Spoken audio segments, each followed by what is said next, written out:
हुमा कुरैशी हमारे साथ जुड़ गई हैं, अभिनेत्री। बहुत बहुत शुक्रिया आपका हुमा। आपके लिए ये कॉज नया नहीं है, आप सेव द चिल्ड्रन के साथ जुड़ी रही हैं, आप उनके साथ नेपाल भी गई थी। बहुत कुछ आप पहले भी इसकी अवेयरनेस के लिए कर चुकी हैं। आपको क्यों लगता है कि बच्चों के ऊपर खास ध्यान इस वक्त देना जरूरी है? क्योंकि कुछ लोग ये कह सकते हैं इस वक्त कि there are bigger issues in the world. क्यों इस वक्त हाशिए पे जो बच्चे हैं उनके ऊपर हमें ध्यान देना जरूरी है? For having me on the show. सबसे पहले तो I don't know कि बच्चों से ज्यादा जरूरी चीज क्या हो सकती है. You know, I think they are the future of our country. They're the future of this world. तो अगर आप उन पे ध्यान नहीं देंगे, और सबसे sensitive जो एक ग्रुप है, you know, वो बच्चे हैं, क्योंकि वो खुद को you know, they depend on us, they depend on the adults. और खासकर जो बच्चे जो होमलेस हैं, जो कि you know किसी भी वजह से you know streets पे रहते हैं, वो बहुत ही ज्यादा इस वक्त in this situation they are in a state of being very very vulnerable. So we have to really do something and protect them. This is really our responsibility to really protect these kids. Absolutely.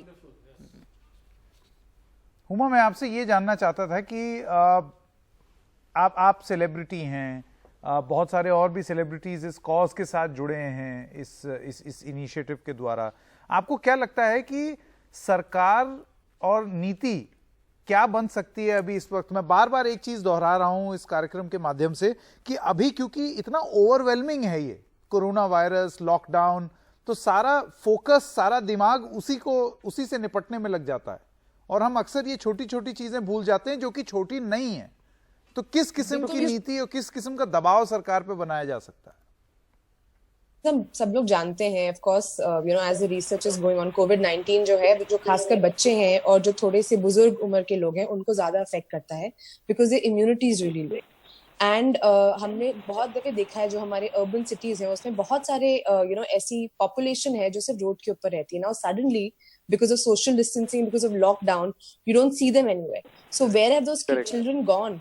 And they really are the most vulnerable right now. They could be the biggest carriers. They could get really affected. और I don't think किस किस्म का हम मुल्क खुद को कहेंगे अगर हम अपने बच्चों को, अपने फ्यूचर का ध्यान ना रख पाए. So I think they are a really you know sensitive group that we really have to work extra towards. There's another organization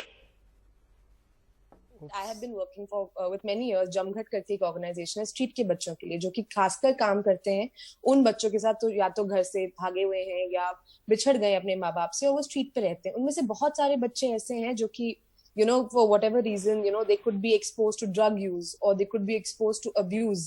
और खासकर जब भी कोई पैंडेमिक जैसी सिचुएशन आती है, उस वक्त पे ये बच्चे जो हैं वो खास करके बहुत ज्यादा you know सेंसिटिव हो जाते हैं towards this disease. तो अगर हमको वाकई ही अपनी you know, if our biggest concern is कि हम लोग globally कैसे COVID-19 को रोकें, तो we cannot ignore and you know cannot not protect these children. I think that's really important. ये बहुत बड़ी बात आप कह रही हैं। हुमा, हमारे साथ बने रहिए, क्योंकि आपने ये जो बात एक उठाई यहाँ पर इस कार्यक्रम में, वो बहुत ही अहम है कि वो बच्चे जो सड़कों पर दिख रहे थे, एक तो लोग ही नहीं दिख रहे हैं, लेकिन वो जो बच्चे जो सड़कों पर थे, अब वो सड़कों पर नहीं दिख रहे हैं, तो वो कहाँ हैं, किस बस्ती में हैं, किस हाल में हैं? हाँ हुमा, आप कुछ कहना चाह रही थी? तो व्हाटएवर एक्टर आप जो भी कहें, यू नो, हम लोग बहुत ज्यादा, हम लोग घर पे रहते हैं, बोर होते हैं, बहुत सारे वीडियो शेयर करते हैं कि आज मैंने ये बनाया, आज वो किया। कभी कभी मुझे लगता है कि यू नो हम कितने फॉर्चुनेट हैं और कितने ब्लेस्ड हैं कि आपकी सबसे बड़ी समस्या इस वक्त क्या है कि आप घर पे बैठ के बोर हो रहे हैं, और आप अपना वो टाइम कैसे बिताएं। आप उन लोगों के पास सोचिए जिनके पास यू नो या तो बहुत छोटे घर हैं या घर है ही नहीं, तो वो लोग कहाँ इस वक्त हैं और वो क्या कर रहे हैं, और वो कैसे। Social distancing is also a luxury. It's also something that we have, that you have, people who are watching our show right now have. A lot of people don't have that luxury, and we really have to think about them. Absolutely. I think I couldn't agree more. Social distancing is actually a luxury for those who can actually think of this.